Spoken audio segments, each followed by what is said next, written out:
Hello everyone, कैसे हैं आप सब। This is Ashutosh and you are watching Medutainment. So guys, I am back again with another exciting video. Today in this video, we are going to talk about the Cobb's angle and everything about it in very much detail. तो Cobb's angle जो है वो बहुत important topic है as far as the scoliosis is concern. तो हम उसको पूरा डिटेल में देखने वाले हैं. But before moving on, if you are new on this channel, then please consider subscribing it and hit that notification bell to get the latest updates first. You can also visit my channel to get more such interesting videos and playlist. So let's do not waste time and get started with the topic.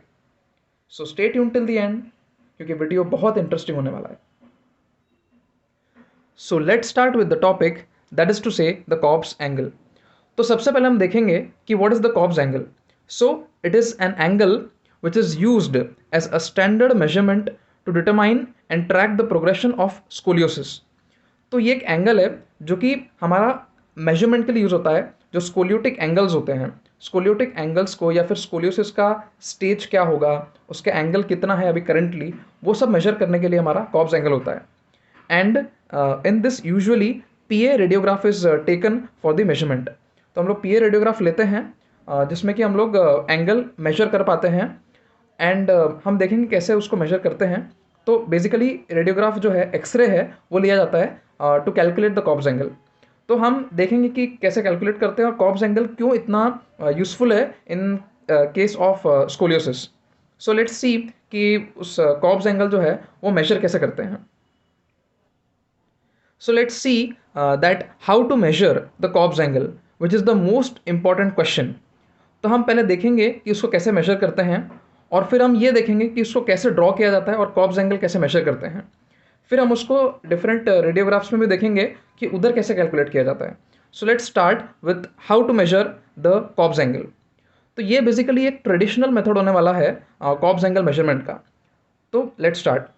The angle of curvature be measured by drawing lines parallel to the upper border of the upper vertebrae and lower border of the lower vertebrae of the structural curve, then erecting perpendiculars from these lines to cross each other, and the angle formed between these perpendiculars being the angle of scoliosis, or we can say the Cobb's angle.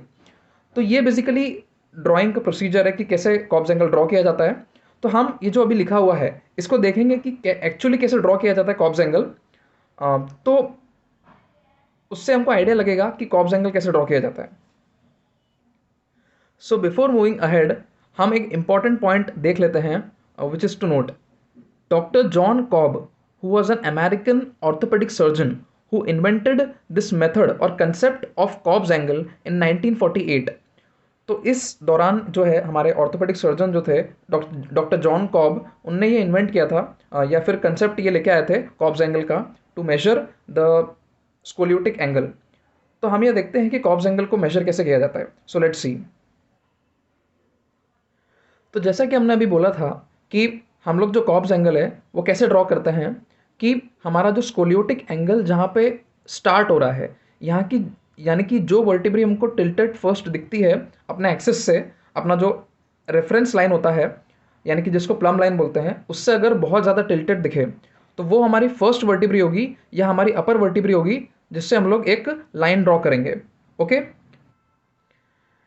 यानी कि जो हमने बोला था कि अपर vertebrae के upper surface से एक लाइन ड्रॉ करेंगे और लोअर वर्टिब्री के लोअर सरफेस से एक लाइन ड्रॉ करेंगे. ओके, तो ये जो है हमेशा कॉब्स एंगल जो है वो कॉन्केविटी की साइड हम लोग यूजुअली बनाते हैं जहाँ पे हमारा ये कॉब्स एंगल आता है. तो जो स्कोलियोटिक एंगल का जो कनकेव साइड है, this is the convex side and this one is the concave side. तो इस कनकेव साइड में हम लोग जो है वो कॉब्स एंगल जो है वो लेते हैं. तो जैसा कि हम कॉब्स एंगल में देख रहे थे कि हमको सबसे पहले जो है कॉब्स एंगल लेने के लिए हमको एक लाइन ड्रॉ करनी पड़ेगी, ठीक है, from the upper and the lower vertebrae respectively. Okay, और ये लाइन ड्रॉ करने के बाद हमको जो है इन लाइन्स से रिस्पेक्टिवली हमको परपेंडिकुलर्स जो है वो ड्रॉ करने हैं. ओके, तो 90 डिग्री का परपेंडिकुलर इधर से आएगा और एक परपेंडिकुलर जो है हम इधर से लेंगे. ओके, तो जहाँ पे परपेंडिकुलर्स का इंटरसेक्शन होगा वो इंटरसेक्शन पॉइंट का जो एंगल होगा थीटा, वही हमारा कॉब्स एंगल कहलाएगा. ओके, तो हमको ये इंश्योर करना है कि हम वो लाइन ये जो लाइंस है इनको इधर इंटरसेक्ट करवाएं और इनसे परपेंडिकुलर्स ड्रॉ करें, और वो परपेंडिकुलर का जो इंटरसेक्शन आएगा वो थीटा हम कॉब्स एंगल कंसिडर करें। ओके, तो इस तरीके से हम लोग जो है इसमें हमने देखा कि कॉब्स एंगल इस तरीके से कैसे कैलकुलेट करते हैं। तो जो स्टेप्स इन्वॉल्व है इसमें वो हमारा है ड्रॉ वर्टिब्रल कॉलम, जो हमने इधर ड्रॉ किया है vertebrae, draw line through upper and the lower vertebra, जो हमने ड्रॉ किया था अपर और लोअर सरफेस से, draw perpendicular from both of them, दोनों से परपेंडिकुलर ड्रॉ किया था, and then lastly the intersecting angle theta is the Cobb's angle. तो जो इंटरसेक्टिंग एंगल थीटा जो बनता है दोनों का वो हमारा होता है कॉब्स एंगल। तो एक बार हम इसको देख लेते हैं कि कैसे ड्रॉ किया जाता है जब हम स्टार्टिंग से एंड तक ड्रॉ करेंगे। So let's see it. So let's see कि हम जो स्कोलियोटिक एंगल है हमारा, जो कॉब्स एंगल है, वो किस तरीके से ड्रॉ करेंगे। So let's see it. तो हमें ड्रॉ करके दिखाते हैं कि एक बार कैसे स्कोलियोटिक एंगल ड्रॉ किया जाता है। तो जो स्कोलियोटिक एंगल है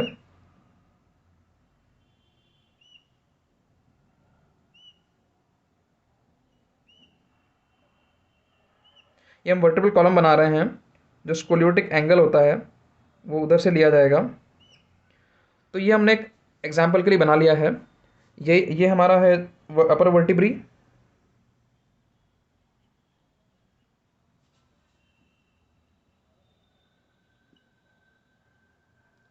ये हमारा है लोअर वर्टिब्री,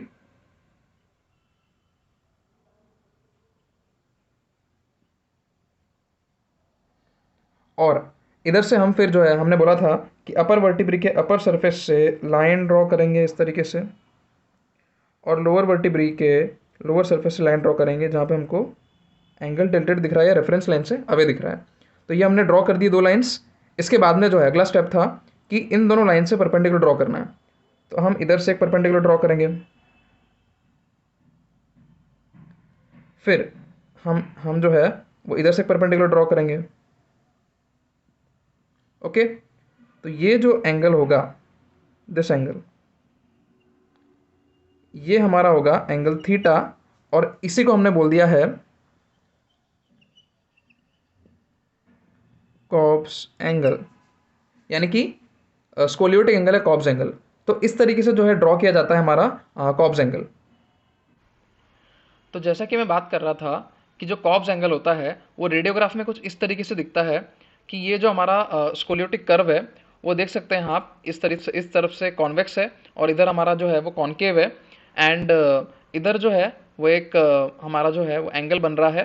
पहले तो हमने अपर वर्टिब्री के अपर पार्ट से ड्रॉ किया लाइन, और लोअर वर्टिब्री के लोअर पार्ट से जहाँ पर टिल्ट बहुत ज़्यादा दिख रहा है, और फिर हमने जो है परपेंडिकुलर ड्रॉ किए इस तरीके से, और फिर ये एंगल लिया, तो ये हमारा कॉब्स एंगल बन जाता है। तो इस तरीके से हम लोग जो ट्रेडिशनल मेथड है of determining the Cobb's angle, तो ये हमको इस स्कोलियोसिस में दिख रहा है। तो ये हमारी नेक्स्ट इमेज है जिसमें हमको दिख रहा है ये स्कोलियोटिक एंगल्स। तो इधर जो है हमारे दो स्कोलियोटिक कर्व्स हमको दिख रहे हैं, एक ये है एक कर्व, और एक ये दूसरा कर्व है। ओके, तो ये हमको दो कर्व्स दिख रहे हैं और इधर कुछ एंगल्स दिख रहे हैं, ये हमारा एक्चुअली द कॉब्स एंगल है। तो इधर हमको दिख रहा है 24.4 और इधर हमको दिख रहा है 13.56, तो ये किसी इंडिविजुअल के कॉब्स एंगल है। ओके, तो इस तरीके से हमने देखा है कि अपर वर्टिब्रे के वो हम लाइंस ड्रॉ करते हैं, इंटरसेक्ट करते हैं, और फिर जाके इंटरसेक्शन का जो पॉइंट रहता है वही हमारा कॉब्स एंगल कहलाता है। तो ये दोनों साइड से इधर दिख रहा है कि दोनों जगह से कॉब्स एंगल निकाला हुआ है। तो इस तरीके से कॉब्स एंगल इधर निकालते हैं, और ये एक्चुअली जो है वो आजकल नए जैसे हमने जो देखा था पहले वो ट्रेडिशनल मेथड था, ये आजकल जो है वो कंप्यूटर्स में होता है। कंप्यूटर्स में हम लाइन ड्रॉ करते हैं इस तरीके से और एंगल ऑटोमेटिकली निकल के आ जाता है। तो this is the new technology जिससे हम लोग कॉब्स एंगल निकालते हैं। बाकी हमारा जो है ट्रेडिशनल मेथड भी होता है। Okay, so this is all. तो ये हमारा एक और इमेज है जिसमें हमको जो है ये स्कोलियोसिस जो है पेशेंट का दिख रहा है, काफ़ी ज़्यादा स्कोलियोसिस है इसको, और ये बेसिकली राइट साइड स्कोलियोसिस है। This is the right side and this is the left side of the patient, और ये राइट साइड स्कोलियोसिस हमको दिख रहा है, काफ़ी ज़्यादा स्कोलियोसिस है, और ये हमारा पीए रेडियोग्राफ है बेसिकली। तो ये हमको काफ़ी ज़्यादा स्कोलियोसिस दिख रहा है, एंड इधर से हम जो है कॉब्स एंगल निकाल सकते हैं। अगर हमने इधर और एक इधर से एक लाइन ड्रॉ किया तो जो इंटरसेक्शन पॉइंट होगा उधर से हम परपेंडिकुलर ड्रॉ करेंगे और फिर हमारा वो कॉब्स एंगल निकल करके आ जाएगा। तो ये हमारा पीए रेडियोग्राफ है, इरेक्ट पीए, ये राइट साइड लेफ्ट साइड, ये राइट साइड स्कोलियोसिस हमको दिख रहा है। तो ये कुछ और इमेजेस है जिसमें हमको जो दिख रहा है, जैसे हमने देखा था traditional method of measuring the Cobb's angle, तो वही है, ये गोनियोमीटर है, एक special goniometer for the scoliosis. तो उससे हम लोग जो है एंगल मेजर करते हैं, एंड जो है 90 डिग्री बनाना होता है, इंटरसेक्शन पॉइंट बनाना होता है, तो वो इसी गोनियोमीटर से बनाते हैं हम लोग। तो इस तरीके से वो जो है इंटरसेक्शन लाइंस और ये 90 डिग्रीज और ये हमारा जो इंटरसेक्शन पॉइंट है, ये कॉब्स एंगल बन जाता है। तो इस तरीके से जो है ये गोनियोमीटर यूज़ होता है as a traditional method of determining the Cobb's angle. और हमारा जो आजकल का जो कंप्यूटर से डिटरमाइन करते हैं कॉब्स एंगल, वो तो हमने ऑलरेडी देख चुके हैं हम। तो ये this is the traditional method के लिए यूज़ होने वाला गोनियोमीटर। और इसके अलावा जो होता है, ये हमको दिख रहा है इस तरीके से स्कोलियोसिस मेजर करते हैं इस पिक्चर में। नेक्स्ट दिस इज, ये हमको दिख रहा है ये राइट साइड है, ये लेफ्ट साइड है, और ये हमको इधर दिख रहा है लेफ्ट साइड स्कोलियोसिस पेशेंट का है। एंड इधर हमको ऑलमोस्ट एंगल दिख रहा है 70 डिग्रीज, तो 70 डिग्रीज के अराउंड हो सकता है एंगल, और जो कॉब्स एंगल निकल करके आया, मेथड वही सेम है, वैसे ही डिटरमाइन करना है। और ज़्यादातर हमने बोला था कि कॉन्केव साइड डिटरमाइन करते हैं हम लोग। तो ये दिख रहा है हमको, ये कॉन्केव साइड है हमारा स्कोलियोसिस का, और ये कॉन्वेक्स साइड है। ओके, तो कॉन्केव साइड के हम लोग इंटरसेक्शन पॉइंट निकाल के ये कॉब्स एंगल निकाला है। अगला जो इमेज है इसमें भी वही दिख रहा है हमको सारी चीज़ें सेम थिंग, ये कॉब्स एंगल है, ये इंटरसेक्शन पॉइंट है, और इस तरीके से जो है हमारा एक कॉब्स एंगल बन रहा है। इसमें भी हमको दिख रहा है दो तरफ जो है स्कोलियोसिस है। ये इमेज हमने देखी थी प्रीवियसली, तो इसमें भी हम लोग जो है सेम तरीके से ड्रॉ करके लाइंस इंटरसेक्ट करके निकाल सकते हैं कॉब्स एंगल। अगला जो है वो सेम वही चीज़ है, इधर भी एक पेशेंट है जिसको स्कोलियोसिस हुआ है, और इधर भी ऑलमोस्ट सेम तरीके से निकाला गया है कॉब्स एंगल, और कॉब्स एंगल ये आएगा। ये एक्चुअली अलग अलग दिख सकते हैं बिकॉज मैथमेटिक्स का बहुत सारे थ्योरम्स होते हैं जिससे हम प्रूव कर सकते हैं कि वही ये एंगल वही है कॉब्स एंगल। तो इस तरीके से हम निकालते हैं। बाकी अगर कभी कभी जो होता है कि जैसे ये कॉन्केव साइड है हमारा, कॉन्वेक्स साइड है आई मीन टू से, तो कॉन्वेक्स साइड भी हम लोग जो है ये जो लाइन्स है इसको और एक्सटेंड करके इधर से परपेंडिकुलर ड्रॉ करके इधर जो एंगल आएगा वो ऑलमोस्ट ये एंगल के इक्वल लेता है जो हम कॉन्केव साइड बनाते हैं। तो जो है वो इधर कॉन्केव साइड जो बनाते हैं वो एंगल और ये एंगल ऑलमोस्ट सेम आएगा अगर हम ऐसे डिटरमाइन करना चाहें तो। बेसिकली हम कॉन्केव साइड ही करते हैं, बट अगर कॉन्वेक्स साइड करना चाहें तो वो डिटरमाइन कर सकते हैं, but we usually go with the concave side. So this is all about कि ये कॉब्स एंगल जो है इसके इमेजेस और रेडियोग्राफ्स। तो जैसा कि हमने देखा था कि कॉब्स एंगल क्या होता है और कॉब्स एंगल का जो है वो मेजरमेंट कैसे किया जाता है, तो अब हम देखेंगे कि मेजरमेंट के बाद और डेफिनेशन के बाद उसका जो है सिग्निफिकेंस क्या है। तो जो कॉब्स एंगल होता है उसका सिग्निफिकेंस कुछ इस तरीके से है कि Cobb's angle helps to determine what type of treatment is necessary. यानी कि जो हमने कॉब्स एंगल मेजर किया अभी वो ट्रेडिशनल मेथड से, तो उससे हम लोग कैसे पता लगाएंगे कि कौन सा एंगल का क्या सिग्निफिकेंस है, तो वही हम देखते हैं। तो अगर एंगल हमारा 10 डिग्रीज ऑफ कॉब्स एंगल है तो उसको हम बोलते हैं मिनिमम एंगुलेशन, यानी कि वो एंगुलेशन बहुत ज़्यादा नहीं है, उसको हम लोग कंजर्वेटिव ट्रीटमेंट से ट्रीट करा जा सकता है, उसमें सर्जरी रिक्वायर्ड नहीं है। अगला है 15 टू 20 डिग्रीज, अगर इस रेंज के बिटवीन है तो भी हमारा जो है वो फिजियोथेरेपी जो पीटी ट्रीटमेंट होता है वो दिया जाता है। Can be started with which contains exercises sessions, जो कि इनिशिएट होता है at the physical therapy centre, और कुछ होम एक्सरसाइजेस प्रोग्राम रहेंगे जो कि 2 to 7 सेशंस या डिपेंड करता है person to person per week, and after 3 months 1 session every 2 weeks। तो इस तरीके से हम लोग जो है वो अलग अलग थेरेपी प्रोग्राम्स ऑर्गेनाइज करके जो है पेशेंट को उस समय ट्रीट करते हैं। तो 20 डिग्री तक भी कोई प्रॉब्लम नहीं आ रही है, हमको कोई भी सर्जरी का रिक्वायर्ड नहीं होता है। तो अगला जो रेंज है हमारा वो है 20 to 40 डिग्रीज, और इस रेंज के बीच में जो है हमारा ये थोड़ा सा और सीवियर होता है। तो orthopedicians will prescribe a brace and scoliosis intensive rehabilitation programme is necessary. यानी कि रिहेबिलिटेशन प्रोग्राम जो है वो थोड़ा सा और इंटेंस होने वाला है, जो 15 to 20 डिग्रीज में था जिस रेंज में, उससे थोड़ा सा और इंटेंस होगा। यानी कि this will include 3 to 5 intensive programme, 4 to 6 hours training session a day. यानी कि जहाँ पे हमने सेशंस कम थे हमारे 15 to 20 डिग्रीज में, वहाँ पे सेशंस बढ़ेंगे और हमारा जो एक्सरसाइज रेजिमेन है वो बढ़ने वाला है। और इधर जो है ब्रेसेस और इन सब का भी रोल आने वाला है, क्योंकि हमारा स्कोलियोटिक एंगल काफ़ी ज़्यादा है। तो इसमें जो है एक्सरसाइज प्रोग्राम जो है वो काफ़ी बड़ा रहने वाला है, क्योंकि हमारा स्कोलियोटिक एंगल इंक्रीज्ड है as compare to this range. इसके बाद जो है जो 20 to 40 है वो इससे ज़्यादा सीवियर है, इसीलिए हमको इतना इंटेंस प्रोग्राम चाहिए पीटी प्रोटोकॉल। तो चलते हैं हमारे नेक्स्ट रेंज पे। अगला जो हमारा रेंज है वो हमारा है 40 to 50 डिग्रीज या फिर उससे भी ज़्यादा। तो अगर हमारा रेंज 40 या उससे एक्सीड कर रहा है तो हमको जो है उधर सर्जिकल इंटरवेंशन का रिक्वायरमेंट होता है, जिसको हम लोग बोलते हैं स्पाइनल फ्यूजन, जिसमें हम जो है स्क्रूज और रॉड यूज़ करते हैं ताकि हम जो स्कोलियोटिक कर्व है जो बहुत ज़्यादा इंक्रीज हो गया है उसको करेक्ट कर सकें और इसको जो है वो स्कोलियोसिस को सही कर सकें। जब रेंज हमारा 40 से ऊपर चला जाता है, यानी कि बहुत ज़्यादा होता है, 40 या 50 से ऊपर मोर होता है, तो उसमें जो है हमारा स्पाइनल फ्यूजन या जो सर्जिकल इंटरवेंशन का रिक्वायरमेंट होता है, और उसके बाद फिर हम जो है पीटी प्रोटोकॉल कंटिन्यू रख सकते हैं।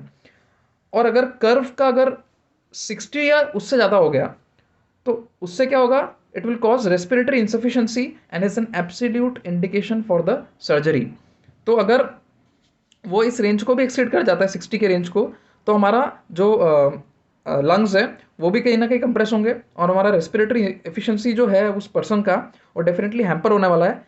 तो इन दोनों कंडीशंस जो मैंने रेंजेस बोली, ये वाली 40 to 50 या उससे ज़्यादा या 60 से मोर, तो उसमें सर्जिकल इंटरवेंशन का काफ़ी मेन रिक्वायरमेंट होता ही है। उसके बाद में हम पीटी प्रोटोकॉल जो है कंटिन्यू रख सकते हैं, बट ये जो है इसमें सर्जिकल इंटरवेंशन रिक्वायरमेंट होगा। बाकी पहले की जो रेंजेस थी उसमें सर्जिकल इंटरवेंशन हम को रिक्वायर्ड नहीं है, वो हमारा पीटी प्रोटोकॉल कंजर्वेटिव मैनेजमेंट से ट्रीट हो सकता है। तो ये थी हमारे सिग्निफिकेंस हमारे कॉब्स एंगल का या एंगल ऑफ स्कोलियोसिस का।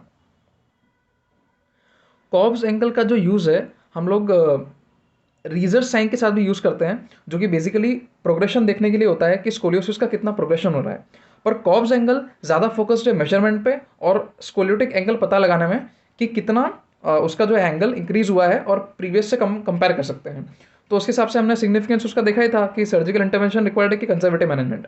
कॉब्स एंगल की डेफिनेशन क्या है, कॉब्स एंगल किसने इन्वेंट किया था, इसके अलावा जो कॉब्स एंगल है उसको किस तरीके से मेजर करते हैं, उसको मेजर करने का क्या क्या डिफरेंट तरीके हैं, जो ट्रेडिशनल व्यू होता है, जो कंप्यूटराइज्ड होता है, और हमने गोनियोमीटर से कैसे लेते हैं वो देखा। और इसके अलावा जो है हमने उसका सिग्निफिकेंस देखा कि कॉब्स एंगल का सिग्निफिकेंस क्या है। तो ये तमाम चीज़ें हमने कॉब्स एंगल में देखी और सारी चीज़ें ऑलमोस्ट कवर्ड करने की कोशिश की है।